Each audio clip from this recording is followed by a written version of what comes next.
All right, guys, our outdoor units are here behind this little fence.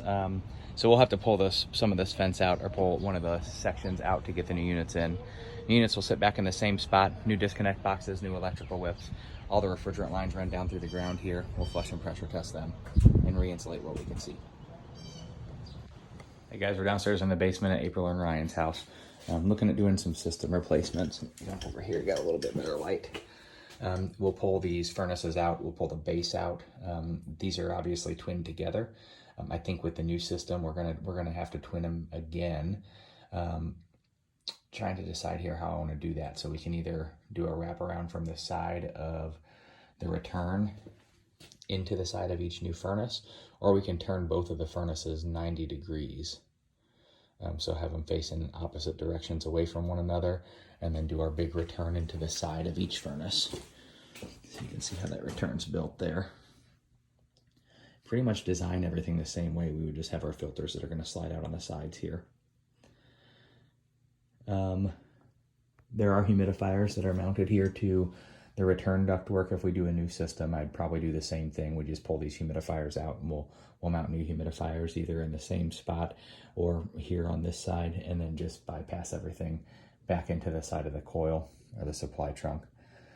I'll give them an option for a steam generating humidifier or putting powered humidifiers in just on the side of each individual AC coil. All the drain lines run in PVC and vinyl down here to the floor drain right in front of the system. Gas lines, all are good. They're shut off valves and unions. So we'll rebuild them as we need to. We have 6-inch furnace bases that'll go underneath each system.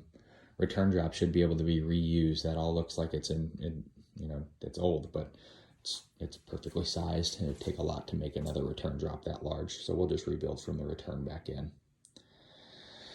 Electrical, there's a newer electric panel over here. It is a square D. We got 2 pole 40 amp circuits. They're both right there and they're labeled for the breakers. And then the refrigerant lines, everything just runs straight out the wall right there. Refrigerant lines are sized properly. We'll flush and pressure test them.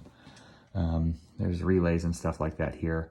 Transformer relays, all sorts of stuff for the twinning. So we'll have to make sure that everything's set up again for the twinning of the units. That's everything downstairs in the basement. Gonna give you an idea on how to get out of here. Come into the laundry room here, and then you're gonna go up these stairs and make a hard left. So we'll make sure that those are cleaned, and then there's just about 10 steps to get to the outside there. So that's everything downstairs in the basement. Oh, flue pipe, I forgot about that. Right now they got a bunch of 6-inch that runs around into the system. So we'll need a, depending on the capacity we're going to go with, they have a 6 by 4 by 6 T, swivel T right there, and then the 6-inch wraps around, and then they have another 6-inch T down here that everything ties into. We're going to be here for more than likely 2 days, so I'm going to let you guys design the flue pipe the way you see fit. If you want to take both pieces of 4-inch up and around, you can, or if you want to build that 6-inch around like that, you can too. I'm imagining that this little transition is going to stay exactly the way it is right now, to the front or to the side of the coil. So we have to the bottom of this right here to build into, and that's it.